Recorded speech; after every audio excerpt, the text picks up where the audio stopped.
Hey there, everybody. Let's talk a little bit more about this last video that I posted.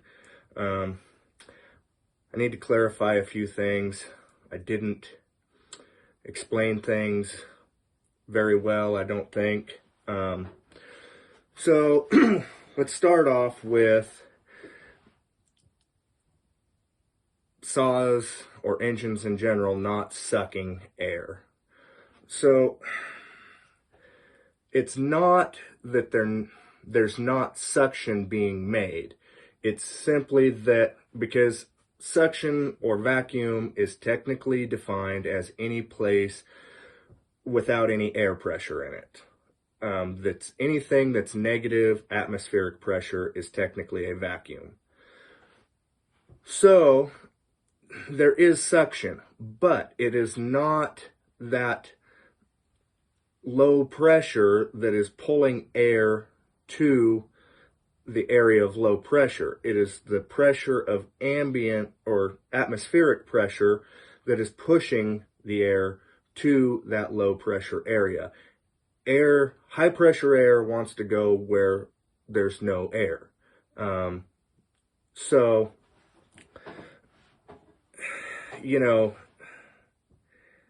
it's kind of a tricky thing to explain and get people to understand. Yes, there's suction, but that's not what is getting the air into the saw. It's the pressure from atmospheric pressure pushing it to the low pressure area. Any place without air wants to be there, okay? And I made the video yesterday, and it has regards to do with a builder on YouTube that made a video explaining how he was talking with another builder that said essentially you have to have so much upward piston travel before the intake window opens to create suction in the crankcase to get air to pull to the crankcase. Well, that's not true. And I've got some drawings here, and I know they're not great, but I'm going to try and kind of walk you guys through my thought process on this and what's going on so you guys understand a little bit better of how air moves through a saw and what has to happen at each given spot to make air move through the saw. And, everybody says an engine is an air pump. They absolutely are. But the engine is not pumping the air out of the atmosphere. The atmosphere is pushing the air into the engine, and then the engine is pumping the air out. Okay? So I'll flip you guys around here and we'll go over kind of these drawings, and I'll try and do my best to fumble through this and try and not let my ADD kick in too much and stay on track. So let me flip you around here. Okay, so we're going to start with this little picture here. Bottom dead center, pistons on the way up. There is negative pressure in the crankcase, okay? And there's atmospheric pressure out here. Now we move over to here. The piston has just cleared the window. There's still negative pressure in the case.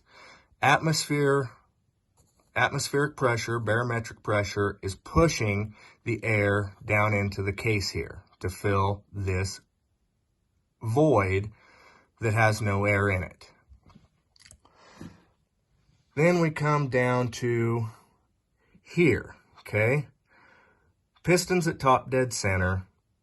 Intake is wide open, and this is close to atmospheric pressure now in the case. And I say close to atmosphere because it's really hard to get 100% case fill due to things like dirty air filter, restrictions in the intake, not enough open time to fully fill this. So, it's usually close to atmosphere.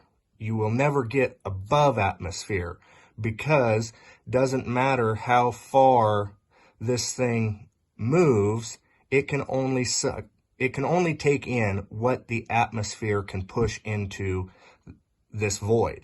Okay? So now we come over here and the piston's on the way down, and this is where it gets really important. Now you're building pressure above atmospheric pressure because, see, it's close to atmosphere here, but we have to build pressure above atmospheric pressure to get it to go up the transfers and into the cylinder.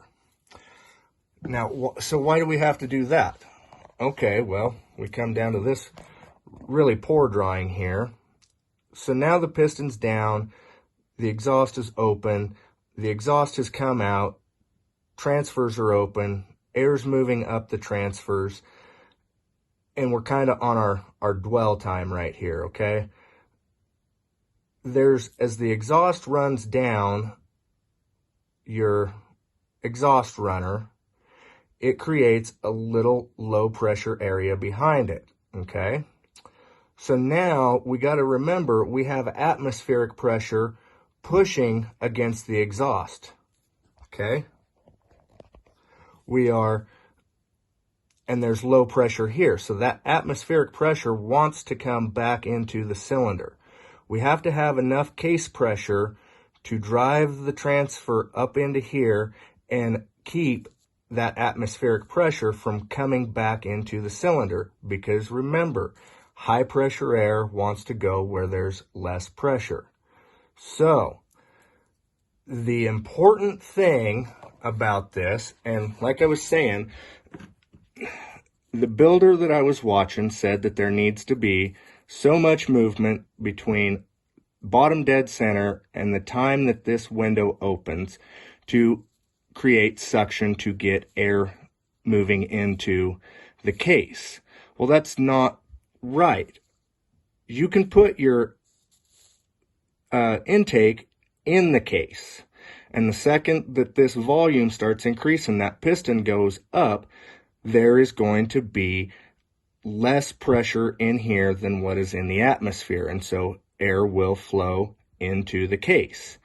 The problem becomes that now we cannot squeeze this air that's in the case when it comes back down.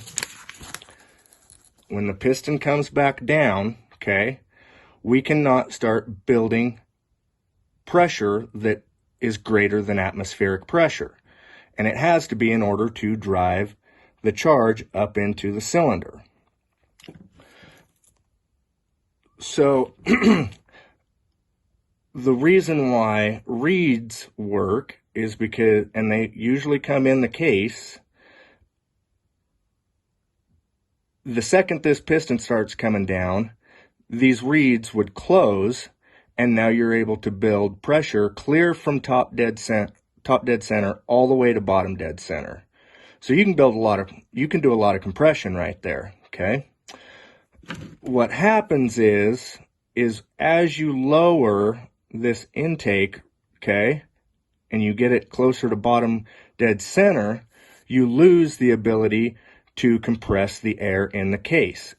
And compounding that, as this gets lower and you start squeezing this air as the piston comes back down, at some point, the pressure in here is going to get greater than atmospheric pressure, and it's going to push your air out your intake.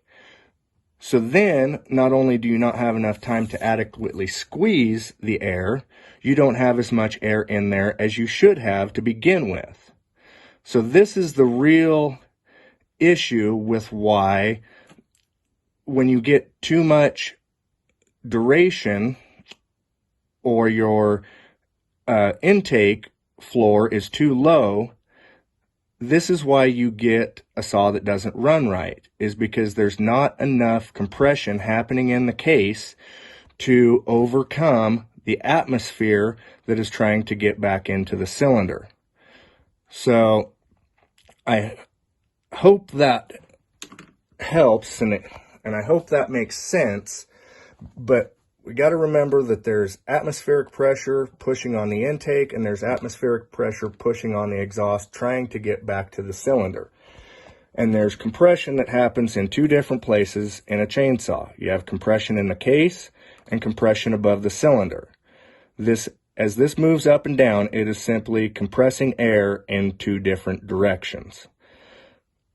So keep in mind that you have to have enough case pressure to overcome the atmospheric pressure trying to get back in here. Now, why? So say we got reeds, right? Well, now we've got all this pressure that we can build from top dead center all the way to bottom dead center. So now we've got a lot of pressure in here. And this is another reason why reed style two strokes can run such massive transfer ports, is because they have the ability to make all of this pressure. Now, there's great enough pressure in there that it is actually forcing all this air up into here, and it's actually forcing air down the exhaust pipe. That is why pipes on reed style two strokes are really, really important. Not only does this low pressure area help draw that transfer charge down the pipe, but the case pressure is great enough that it can push it down that pipe. Now when it gets out here into the expansion chamber and the pressures change, it pushes that fresh air charge, the air fuel mixture charge, back into the cylinder just before the exhaust window closes, and that's how you get an overcharge of the cylinder. Anyway, I just wanted to revisit this. I hope this makes sense, and it's not, like I said, it's not that engines don't create vacuum at wide open throttle. It's just that the vacuum is not what pulls air in.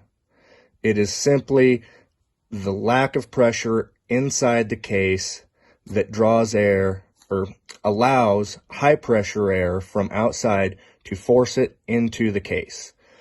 All right, I've rattled on enough. Thanks for watching. We'll catch you later.